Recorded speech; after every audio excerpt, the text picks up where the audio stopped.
everyone. This is Drew Code Sports Talk. I am your host, Andrew Wright, and over here to my right, your left, is the lovely Cody Johnson. Yes, this is my announcer voice, and I just did it to make him laugh. So, anyway, because we're actually going to go to a Fresno Grizzly game on Saturday. Brad's probably like, oh, Jesus. Yeah, and so I wanted to do my announcer voice, which I probably will do a lot. I'm sure. Right. Anywho, that is neither here nor there. We are going to be talking about our fantasy baseball update. Yes. We have a fantasy league that we play in. Mm-hmm. It is actually I am commissioner, and over here is just a player. So No, don't be modest. Go ahead, tell the folks at home the record. He's leading the league 7-0, defending champion, whatever. This is only my second year. I'm 6-1.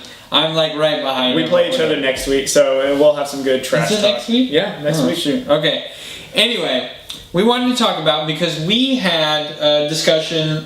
One of our first videos was about, our first video of fantasy baseball was about guys who we think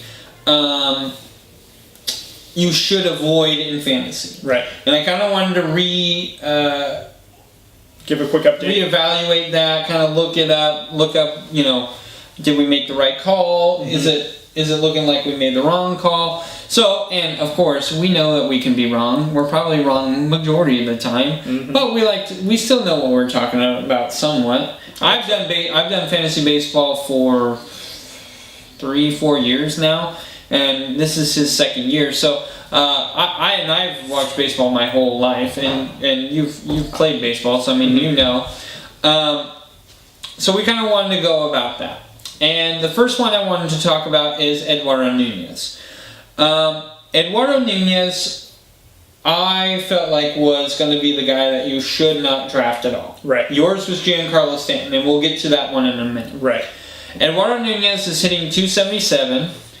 He's got 2 home runs. He's got 16 RBIs, and actually we were watching the game, and so he has 13 steals now. Oh, good. So that's good for Giants or whoever has him. But now he's got total fantasy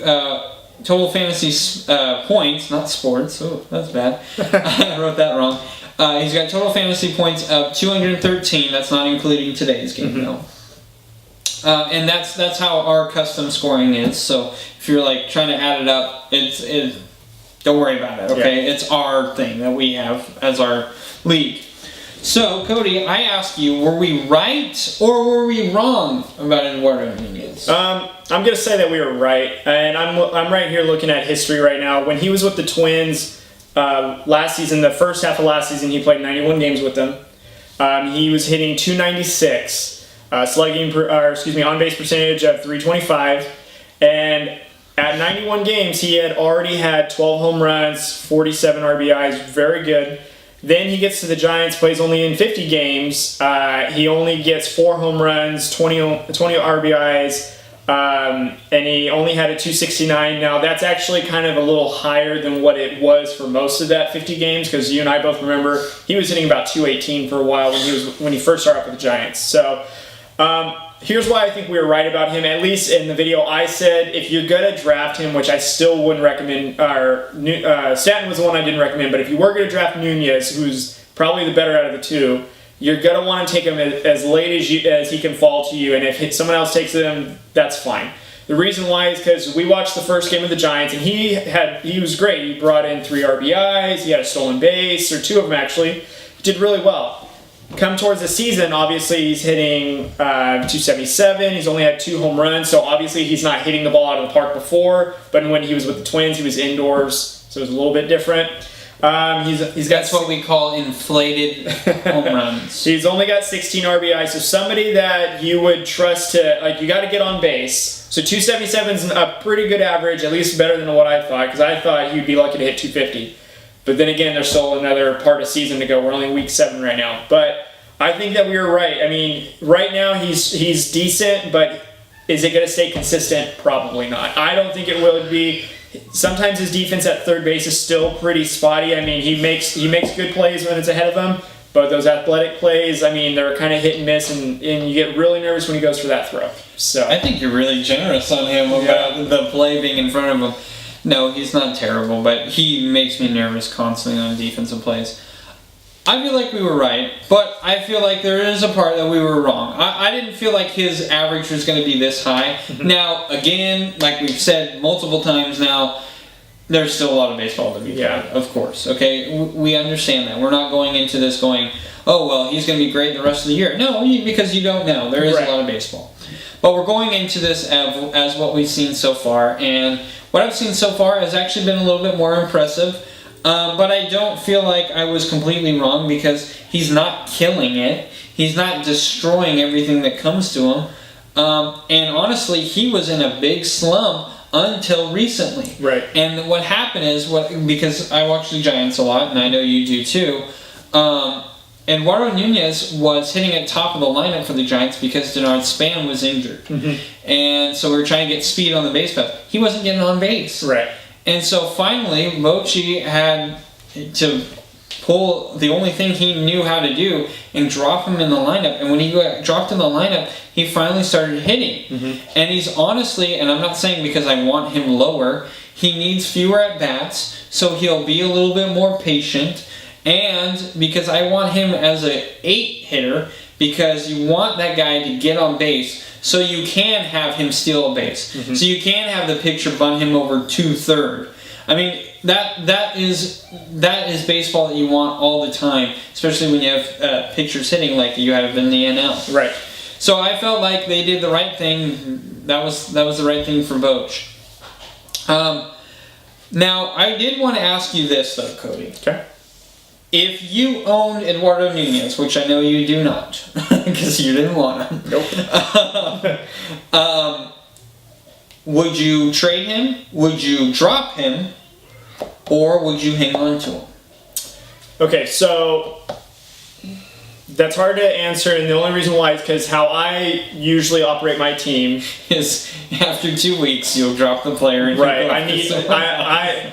I play fantasy baseball like I play fantasy football. What have you done for me lately? I don't care what you did 3 games ago. I want to know what you're going to do tomorrow. Anyways, now, if I were to have drafted him like the last pick or the last, like maybe he's the third to last pick I had, I would probably hold on to him and I'd see what I could get for him. Majority of my team, believe it or not, and you tease me about picking up and dropping players left and right, but this season I haven't really done that as much as I did last season. I know, let's look at the history real quick. I'm still number 1 when it comes to dropping and picking up, but it's not nearly as bad as it was last year. But I see a lot of Team Wild thing over here. that's why I'm 7-0, folks. Just saying, stay in your lane. But anyways, I would say if I had drafted Nunez, I would probably see if I can trade him. Obviously, I don't know what really true value I can get out of it just because, I'm basically trading away somebody that, since he's been on the Giants, has been more consistent than when he was with the Twins. I mean, his batting average has basically declined since he's been with San Francisco. I'd be surprised if San Francisco keeps him past this season, honestly.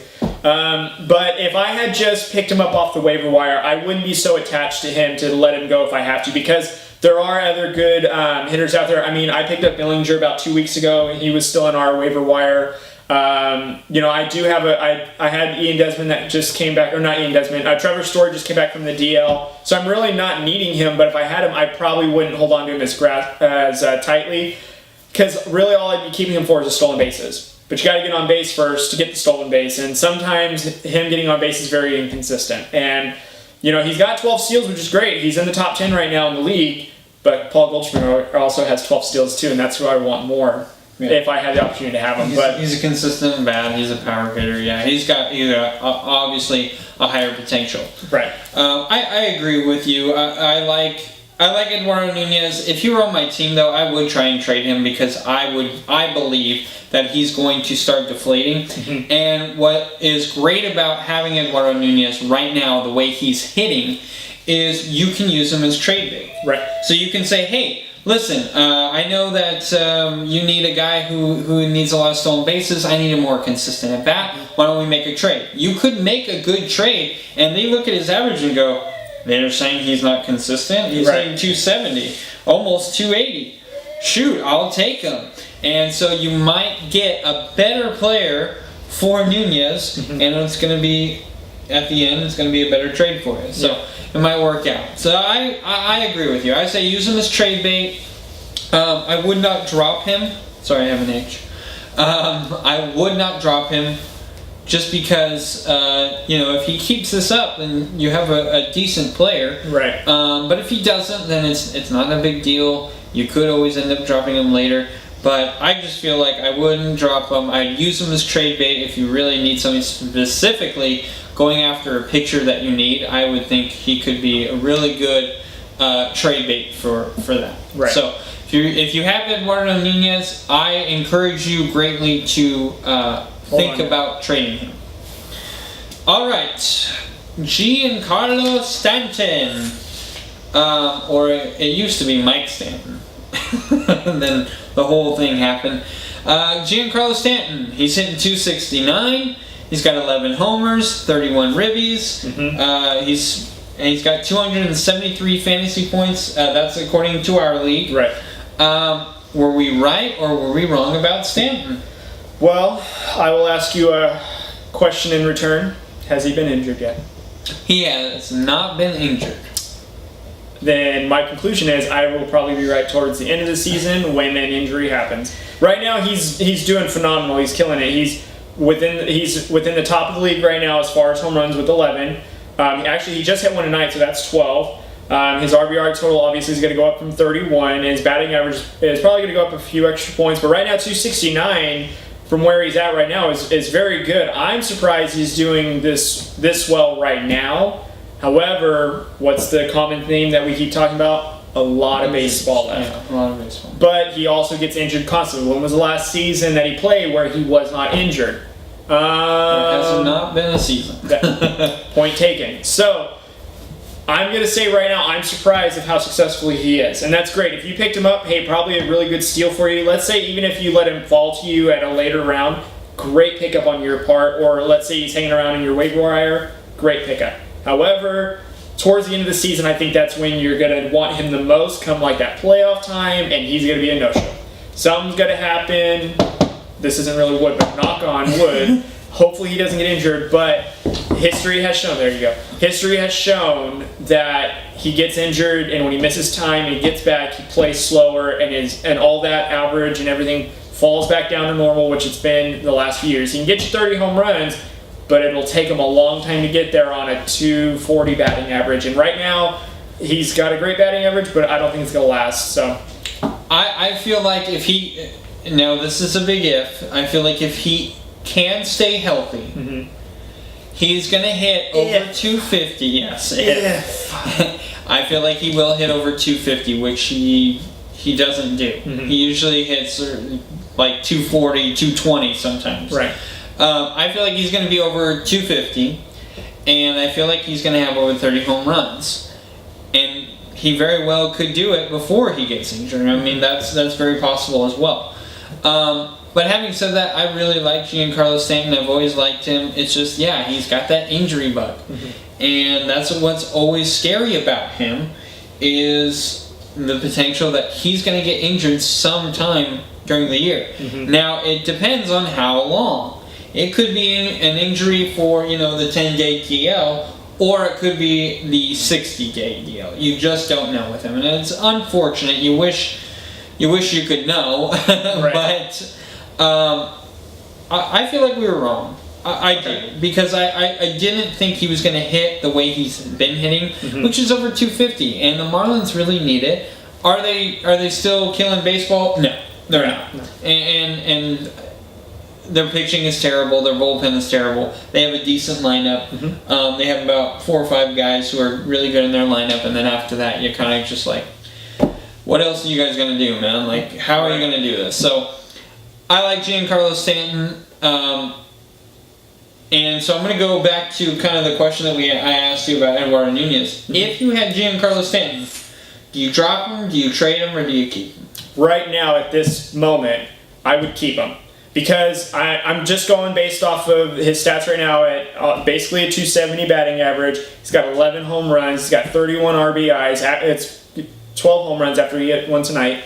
I'm going to keep him and ride the wave as much as I can. And, I may say, buyer beware, don't pick him up or whatever. But at this point right now, with what I've shown, he hasn't gotten injured and he's hitting consistently at a good average. I would say, yeah, it's safe to say you can pick him up and hold on to him. Now, I will be honest though, come towards the season when it counts the most as far as like, I need points, I need wins, I'm making a playoff push, I will probably lean into him probably not being on my team or on my bench, because that's when I just feel like that towards the end of the season when he's going to fall off. And because the Marlins aren't really going anywhere, I don't see them playing that far into past this season, or past when the season's over. Mm-hmm. And I have a feeling that Stanton is going to find a way to either trail off or be injured, and he'll miss a big portion of an important part of the season that you're going to need and that he needs. So yeah, that's a good point, because with Giancarlo Stanton with his injury,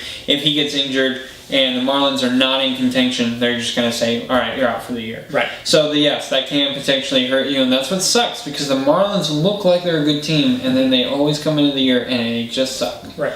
So, it's unfortunate. My opinion is the same. I feel like I'm gonna keep riding with Giancarlo Stanton. Now, if you get a trade involving like a Mike Trout or Bryce Harper or Ryan Zimmerman or something like that accept immediately. Yes, absolutely. Don't even hesitate. Don't even think about it. Don't think. Just do. Right. Obviously there's other players that you'd be like, yeah. But, I mean, for the most part, what I'm trying to say is keep him. Mm-hmm. There's no point in letting him go. He's got so much power. He can go on a week where he's hitting 5 home runs in 1 week. I mean, he's that good of a player where he could do that. So, I would keep him. Yes, you have to worry about the injuries. If he gets injured, take him out of your lineup right away. Try and see if he's going to come back, because you could still use it as trade bait. Mm-hmm. If not, just drop him, because that means he's not coming back. Yeah. So, okay, so sticking with fantasy players, real quick, who is your best fantasy player on your team, mm-hmm. and who is someone that you would want to get that is not on your fantasy base? Okay, so on my fantasy team, I've got, I believe, a lot of good hitters, and they're actually doing really well this season. I do have Eric Thames. Thames, pardon me. He's very good. I also have Mookie Betts, who is tremendous as well, and he's actually coming to his own. He had a slow start. I have Billinger, like I said earlier. I even have Corey Dickerson now from the Rays, but my number one player on my team that I believe has been carrying me a lot this season has been Joey Votto.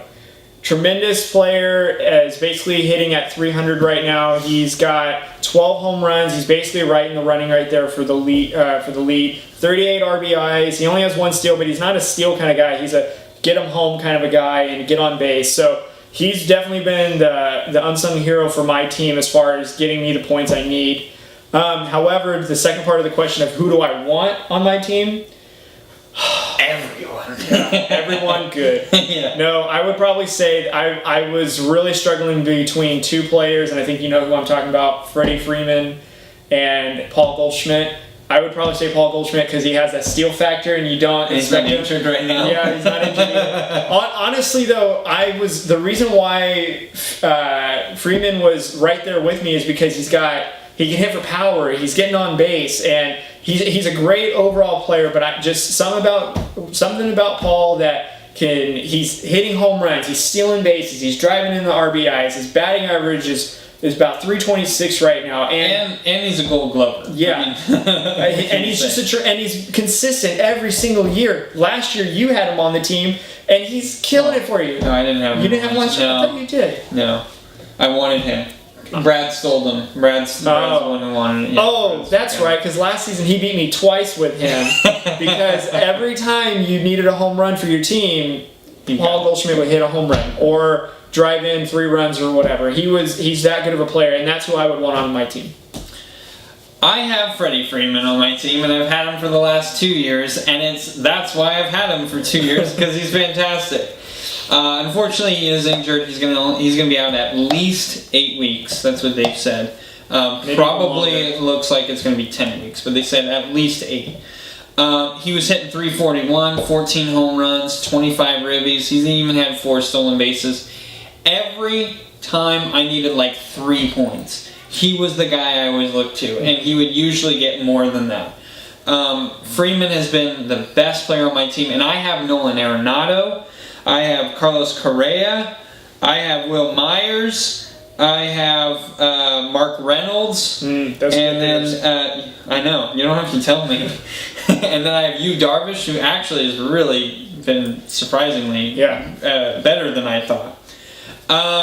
But the player I really wanted, who would actually really fit my team, who I need for my team, is Buster Posey, who your son has, and I've been trying to get him to trade me forever, and he won't do it.